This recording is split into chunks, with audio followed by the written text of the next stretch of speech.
Hello everyone, Radhe Radhe. जय माता दी, जय लक्ष्मी जी।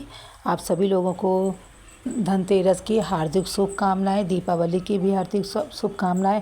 आज हम बताएंगे वीडियो में कि यम का दीपक किस समय जलाना चाहिए, कब जलाना चाहिए, कहाँ जलाना चाहिए। सारी जानकारी हम इस वीडियो के माध्यम से आप लोगों को बताएंगे। तो सबसे पहले आपको जहाँ दीपक जलाना है मंदिर में, वहीं पे आप साफ़ सुथरा कर लीजिए। पोछा वगैरह जो भी है आप अच्छे से लगा लीजिए। उसके बाद में आप आटे से सात्विक बनाना है। सात्विक तो पूजा में बहुत ही अच्छा होता है, हर पूजा पाठ में बनाया जाता है और भावपूर्वक बनाया जाता है और बनाने में अच्छा भी लगता है ये। तो सबसे पहले जहाँ पे हमने यम का दीपक जलाना होता है, क्योंकि ये दीपक जो होता है घर के अंदर ही हम लोग जला के उसको बाहर ले जाते हैं। चौमुखा दीपक होता है।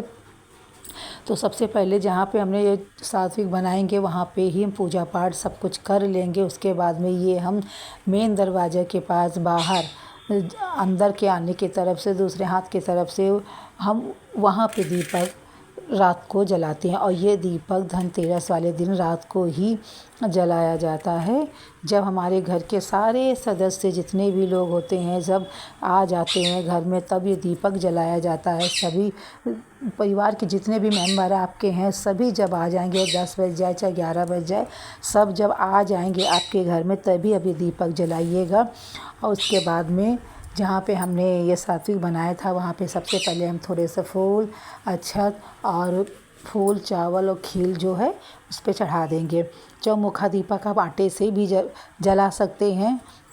आटा सना हुआ होना चाहिए, टाइट होना चाहिए, नमक नहीं होना चाहिए आटे में। उस आटे को गोल गोल बना के चौमुखा दीपक आप बना के इसमें भी 4 बत्ती लगा के और तेल डाल के ये भी यम का दीपक आप जला सकते हैं। नहीं तो आप दिवाली में भी जला सकते हैं 4 बत्तियों का लगा के। और जहाँ पे हमने पूजा करनी है मैंने चौमुखा दीपक जला दिया है, वहाँ पे प्रेम पूर्वक आप रख दीजिए। और उसके बाद में जब सारे आपके सदस्य आ जाते हैं तभी ये दीपक जलाइएगा। परिवार के जितने भी मेंबर आ जाएंगे तभी ये दीपक जलाइएगा। उस दीपक में सबसे पहले हम डालेंगे थोड़ी सी खील और काले तिल डालेंगे। काले तिल का बहुत बड़ा महत्व होता है। कहते हैं जितने जोत में जो हमने काले तिल डालते हैं, चिटकते हैं, उतने ही हमारे पापों का नाश होता है। उसके बाद में उसमें हमें 1 रुपए का सिक्का डालना होता है, लौंग डालनी होती है। उसके बाद में कौड़ी अगर है तो आप 1 कौड़ी ज़रूर डालिएगा। कौड़ी डालने के बाद में 1 रुपए का उसी में हम सिक्का डाल देंगे। सबको डालने के बाद में जितने भी आपके घर के मेंबर होते हैं उनको उतने ही सिक्के रखने होते हैं। मेंबर के जितने भी सदस्य होते हैं सिक्के आप रख लीजिए। फिर उसके बाद में जो 4 दीपक का हम जब दीपक जलाते हैं उसके चारों तरफ, चारों कोने में हमें फूल रखने होते हैं।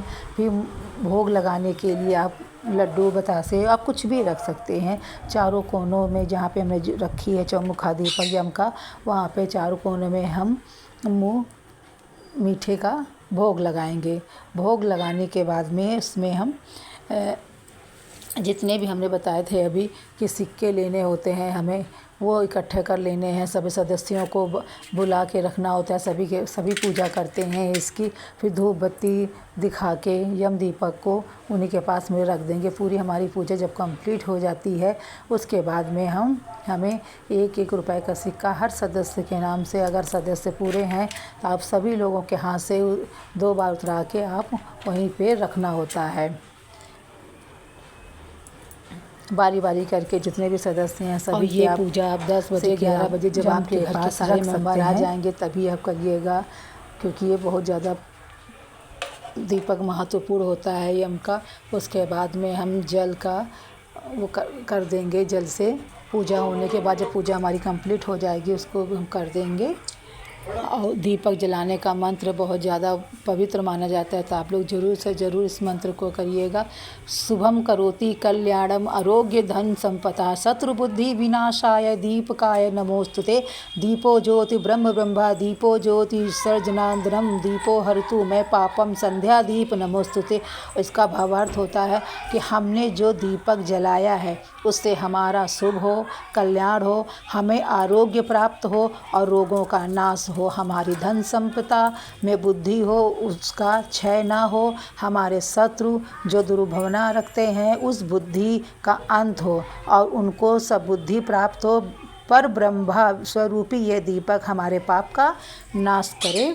उसके बाद में जब दीपक हम बाहर ले जाते हैं, जहाँ हमें बाहर रखना होता है, रात में काफ़ी देर तक हमें वहाँ नहीं रुकना होता है, उस चौखट पे हमें थोड़े से फूल और खील रख के उस दीपक को वहीं पे रख देंगे। बाहर ज़्यादा देर नहीं रुकना होता है। बस उस दीपक को रखने के बाद में हाथ जोड़ के यम देवता से आप प्रार्थना करिए कि चारों कोनों में जहाँ दीप हमने जलाया है प्रज्वलित हो रहा है, आपसे प्रार्थना है कि हमारे परिवार में हमारे बच्चों को, हमारे घर के सारे कष्टों को दूर रखें, बाहरी रखें और उसके बाद में हमारे सारे परिवार के जितने भी कष्ट हैं, संपदा हैं, सब उसको दूर करें।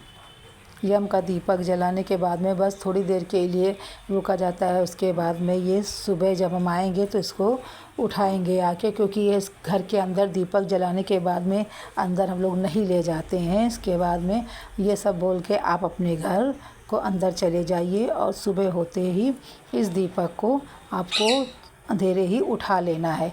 इस दीपक को ये देखिए हमारा दीपक पूरा जल चुका है।